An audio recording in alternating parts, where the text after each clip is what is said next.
all right. I mean, you're not wrong. I deserve that.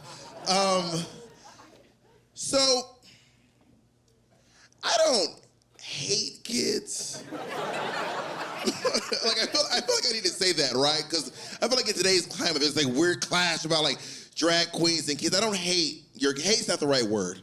It's too strong. It's not appropriate for how I feel. Who here has kids? Damn, why y'all sound so tired? That's crazy. Like, you mad at me? I didn't get you pregnant. Damn, y'all like.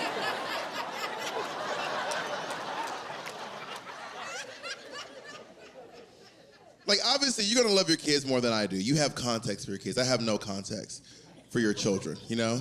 Like, for you, this is the reason you wake up in the morning, the reason you want to be a better person, maybe the reason you went back to school. And for me, this is just the reason I can't sleep on the plane, okay? Like, this is not what I meant when I said I like to sleep to white noise. I wasn't talking about that. I'm sorry. I mean, I was talking about Trixie Mattel's music. I don't know what you were...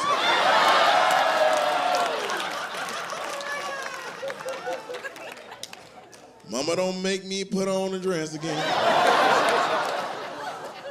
Certified banger, okay?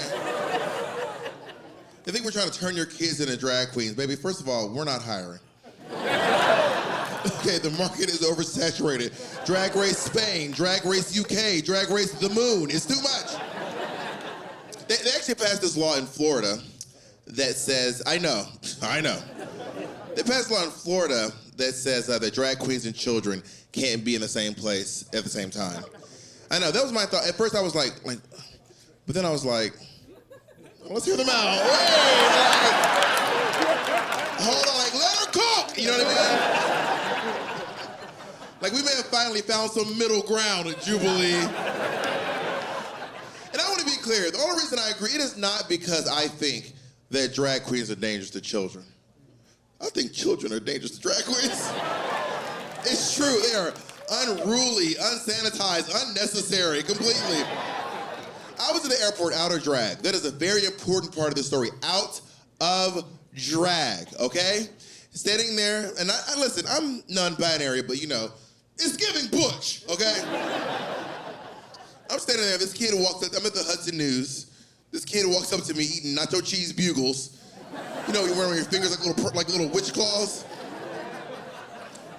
He looks at me from the top of my head to the bottom of my feet and then back into my beautiful brown eyes. And then he says to me, "How long have you been pregnant?"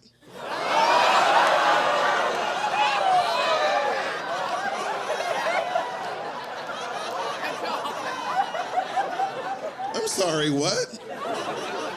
I was like, first of all, very progressive. Wow. Wow. You were raised right. That's amazing. Second of all, sit your little ass down. Shit pissed me off. I've been thinking of an analogy to describe how I feel about your kids, and I actually have it. I have the perfect analogy. I figured it out. This is perfect. Hear me out. Taylor Swift. Hear me out. Hear me out. Taylor Swift is a perfectly lovely lady. She is. She's not very controversial.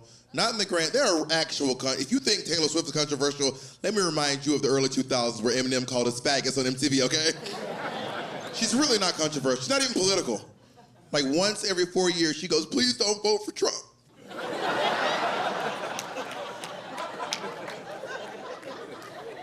It didn't work this time. She even writes good music. She does. Even black folks is like, "Baby, now we got bad blood." Like, she dropped that diss track on Katy Perry hard, okay? She was like, "Muzzle on me, hope." She's perfectly lovely, not controversial. She writes good music. That being said, there's something about the way the Swifties love her that makes me want to hate this bitch. Thank you. You understand. Anyway, that's how I feel about your kids. That's the best way I can describe it. It's not handler's fault. It's the Swifties' fault.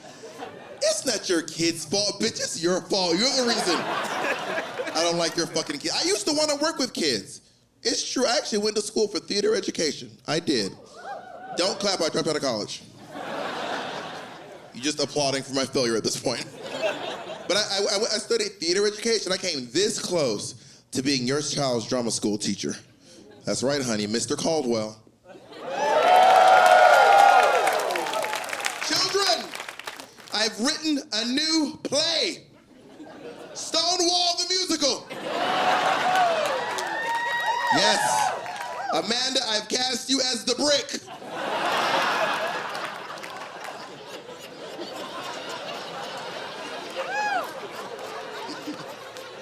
You have one line. Like, stop crying, Amanda. We couldn't do this show without you.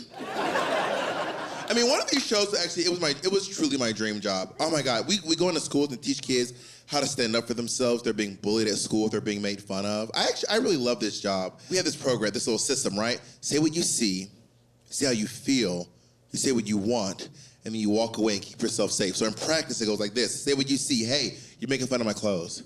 Say how you feel. I don't like that. That makes me feel bad. Say what you want. Stop that. Don't do that. And then you walk away. And it was my dream job because I get to go into the classrooms and I get to do these little scenes and skits in front of the class where I get to bully the kids in front of their classmates. Oh! Nom, nom, nom, nom, nom, nom. Do what you love and you'll never work a day in your life, I gotta tell you. And I loved my job. And I had this scene partner, Susie. Let's just call her Susie Hamasaki. Because that's her real name and I can't think of anything else off my head. I should probably stop saying her name today. So me and Susie had to we had to earn the kids' trust because we're talking about really vulnerable stuff. You'd be like, hey, have any of you ever seen bullying at this school? Raise your hand if you've seen bullying at this school. And almost all the kids raise their hand and go, oh man, I knew it. I had a suspicion. Well, tell us, what's some of the stuff kids might get bullied for here at this school? And this one little girl raises her hand. We go, yeah, what is it? She goes, sometimes kids will pick on you because you're poor. And I said, oh man, that does happen. I hate that. That stinks. They're gonna make fun of your car or the size of your home. But let me tell you something right now. They're only doing that to make themselves feel better. Thank you for sharing that. That was so vulnerable. We have now gained a little bit of trust.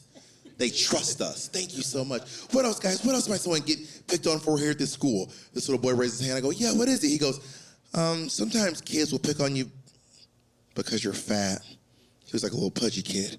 I said, oh man, I hate that. That does happen. They're gonna make fun of your body. But let me be clear, they're only doing that because they want to feel better about their own bodies. That was so vulnerable. Thank you for sharing that. We have now gained a little bit more fucking trust. They trust us now, right? They are like, we can trust these adults. They know what's up. They would never make fun of us. We go, what else? This little kid sitting right in this spot. This is probably the cutest kid you have ever seen in your life. He was so adorable. And he was kind of scared to raise his hand, but then he put it down, and then I was like, come on, I was like, encourage him. He threw his hand up. I said, yeah, what is it? He goes,